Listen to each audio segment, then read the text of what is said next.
Olá, nesse momento eu quero trazer um ensinamento da Palavra de Deus falando sobre o encontro da igreja com o Senhor nos ares e as bodas do Cordeiro. Vou começar o ensino pelo capítulo 19 do Apocalipse, a partir do verso 1, que diz assim: Depois destas coisas, ouvi no céu uma como grande voz de numerosa multidão, dizendo: Aleluia! A voz dessa multidão que chega no céu dizendo aleluia é a chegada dos salvos nos ares, quando eles têm o verdadeiro encontro com o Senhor. A parte B do verso 1 do capítulo 19 do Apocalipse, que diz assim: A salvação e a glória e o poder são do nosso Deus, porquanto verdadeiro e justo são os seus juízos.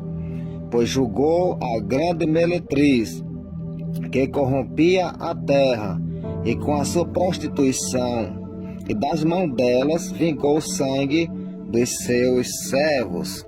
Segunda vez dissera aleluia, e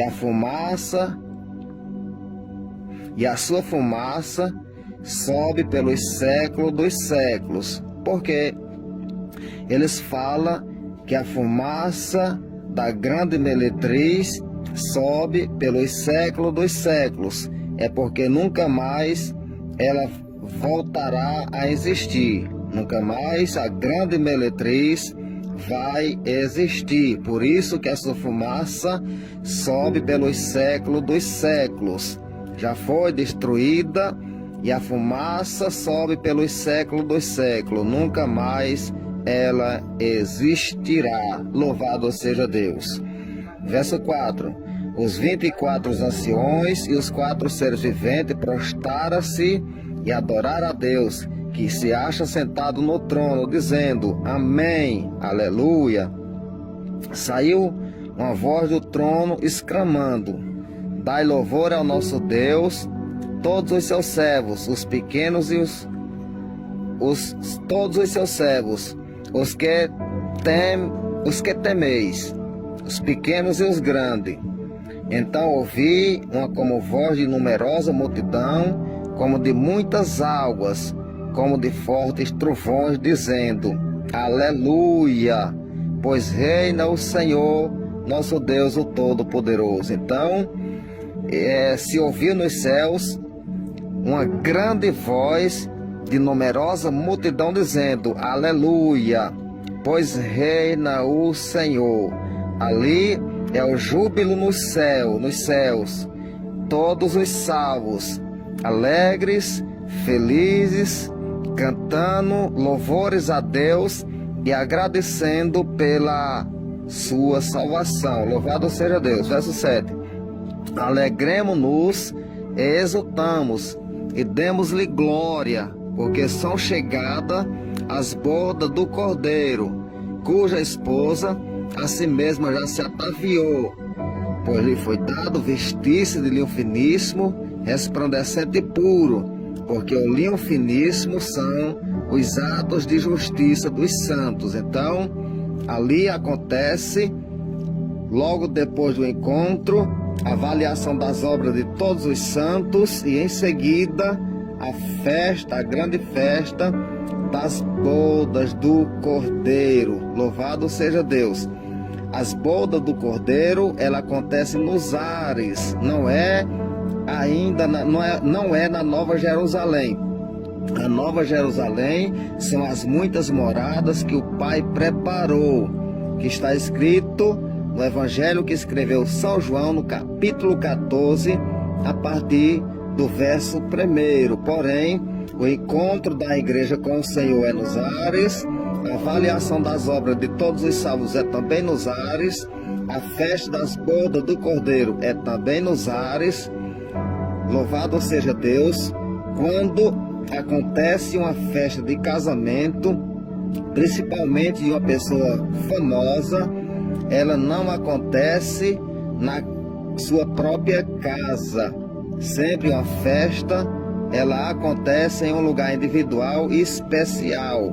Então, a festa das bodas do Cordeiro acontecerá nos ares, em um lugar preparado pelo próprio Jesus para a festa das bodas do Cordeiro. Depois da festa das bodas do Cordeiro, no seu determinado tempo, é que a noiva, que já é esposa, é levada para a casa do noivo. Sempre que acontece um casamento, a esposa só é levada no dia seguinte para a casa do noivo. Louvado seja Deus. Verso 9. Então me falou o anjo: escreve, bem-aventurados aqueles que são chamados a ser das bodas do Cordeiro. E acrescentou: são estas as verdadeiras palavras de Deus. Então, bem-aventurado e santos são aqueles que são chamados para a ceia das bodas do Cordeiro. Louvado seja Deus. Chamados, porque nós somos os muitos chamados. Os poucos escolhidos são o povo judeu, que não subirão no arrebatamento da igreja. Aleluia. Então ali há uma grande festa no encontro da igreja com o Senhor nos ares. É quando acontecem aquelas grandes vozes, como voz de grandes trovões, como voz de muitas águas, louvando a Deus, dizendo aleluia, pois agora reina o Senhor, o nosso Deus Todo-Poderoso. Dali por diante acontece a grande festa das bodas do Cordeiro. Porém, logo depois das bodas do Cordeiro, então daí vem a retomada da terra, pós-tribulação, quando Jesus desce para destruir os seus inimigos e reinar durante os 1000 anos lá em Jerusalém. Eu vou ler mais um texto da Bíblia Sagrada, ainda no capítulo 19 do Apocalipse, no verso 11, que diz assim: vi o céu aberto, e eis um cavalo branco, e o seu cavaleiro se chama Fiel e Verdadeiro, julga e peleja com justiça.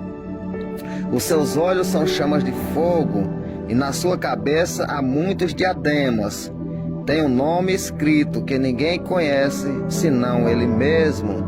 Está vestido com um manto tinto de sangue, e o seu nome se chama Verbo de Deus. Então, este homem que aparece em um cavalo branco é o nosso Senhor Jesus Cristo. Ele aparece com a espada de 2 fios na mão. Porém, o anticristo vai aparecer também no cavalo branco, na abertura do primeiro selo, no capítulo 6 do Apocalipse. Porém, o anticristo, ele aparece com um arco na mão, e Jesus Cristo aparece com a espada de 2 fios nas mãos e o nome escrito: Rei dos Reis e Senhor dos Senhor. Então, o verso 14 do capítulo 19 do Apocalipse, que diz assim: e seguia-nos os exércitos que há nos céus, montado cavalos brancos, com vestiduras de linho finíssimo, branco e puro, e sai da sua boca uma espada afiada, para com ela ferir as nações, e ele mesmo as regerá com cetro de ferro, e pessoalmente pisolará do vinho do furor da ira do Deus Todo-Poderoso. Quando é que Jesus vai pisar o lagar do vinho da ira do Deus Todo-Poderoso? É quando ele destruir todos os exércitos do anticristo no Armagedon, aonde o sangue dá no freio dos cavalos, pela extensão de 1.600 estádios, que quer dizer 300 quilômetros. Por isso que ele aparece com as suas vestes manchadas de sangue. Verso 16 do capítulo 19 do Apocalipse: tem no seu manto e na sua coxa um nome escrito: Rei dos Reis e Senhor dos Senhor. Ele vai chegar com esse nome escrito: Rei dos Reis, Senhor dos Senhor, porque ele retomará a terra, destruindo todos os seus inimigos, para reinar com seu povo no milênio. Louvado seja o nome do Senhor Jesus Cristo. Eu quero deixar mais um texto para vocês, que se encontra escrito aqui no livro que escreveu o profeta Isaías, falando também da vingança do nosso Deus. Isaías